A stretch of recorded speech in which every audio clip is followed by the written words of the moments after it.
guitar keeps getting harder and harder to play. I think I'm losing my strength because I haven't been practicing enough. Well, anyway, this guitar has 12s on it, which used to be really comfortable, and now, I don't know, maybe it's because I'm a little...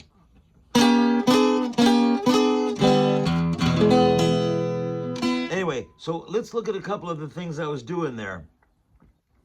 One thing I like to do in a blues in E is use this little shape right here. Don't confuse it with the F shape. Well, I'm using that for an A, and that sometimes for the B. But I'm actually starting on the fourth fret and playing like a little diagonal line. In relationship to an E, that's the major third, the root, and the sixth. So I guess you can call that an E6 if you'd like to. When you do that, it's a good idea to not hit the fourth or fifth string. So anyway,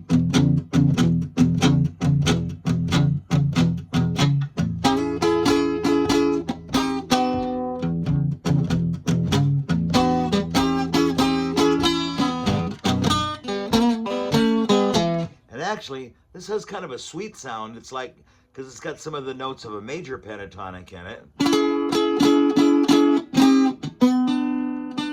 Apart from being out of tune.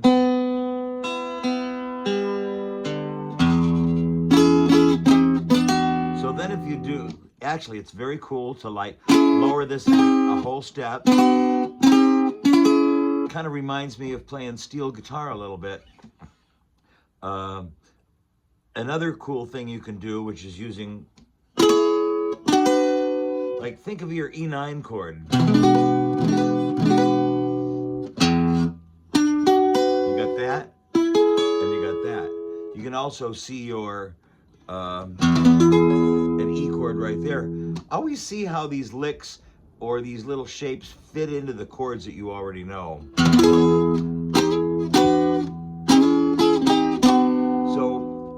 With the basic kind of honky-tonk blues vibe going like that.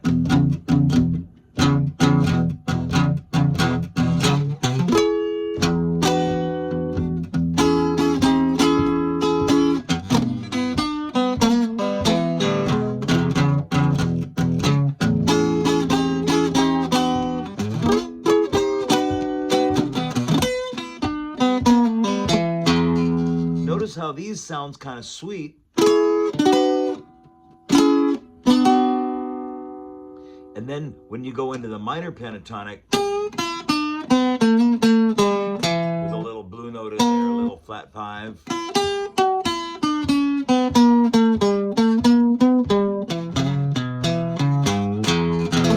we're kind of contrasting the licks of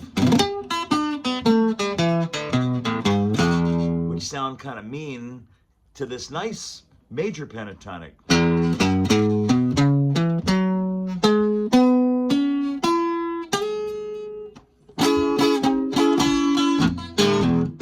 Major pentatonic, minor,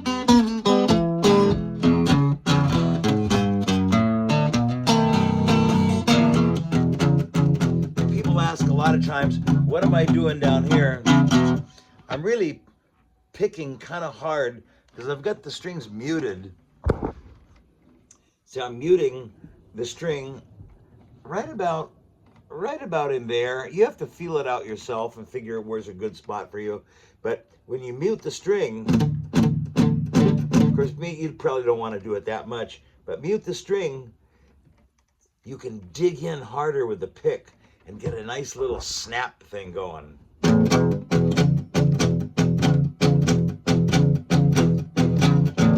For me, I've always made playing rhythm really solid like this one of my main things.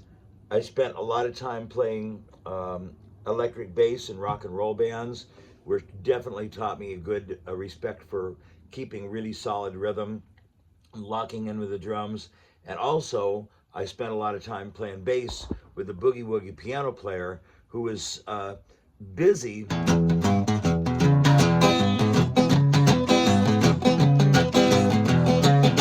And if I tried to match what he was playing down here,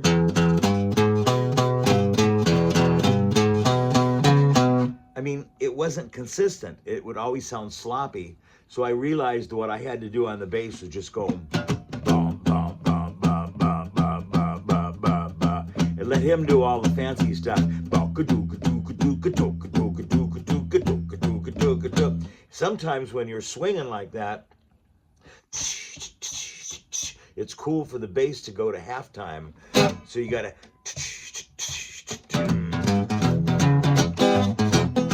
you got the piano or the guitar doing something like that, and the bass is going boom, boom, boom. Sorry, boom, boom, boom, boom,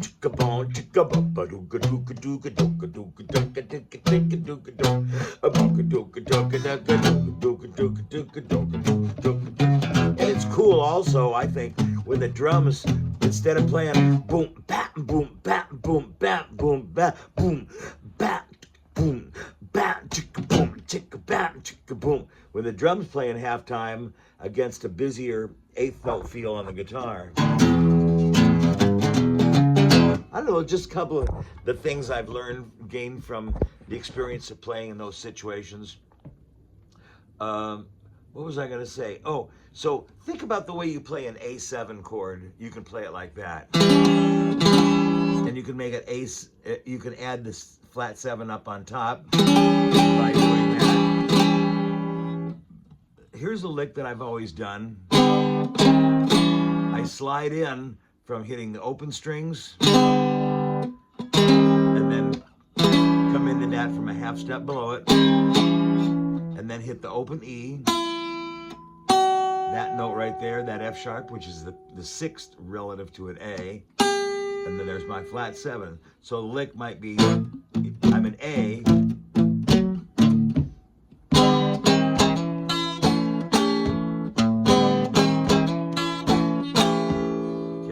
so the same shape, once you recognize that, is the same thing as if you're playing an A7 here for an E.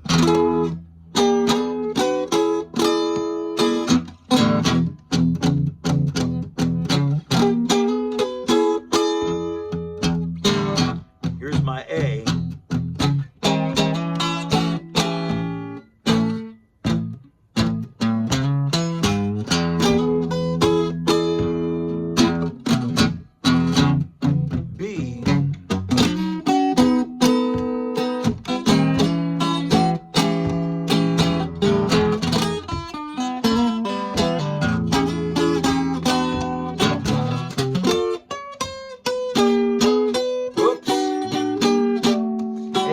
You can improvise with that once you get it kind of under your fingers.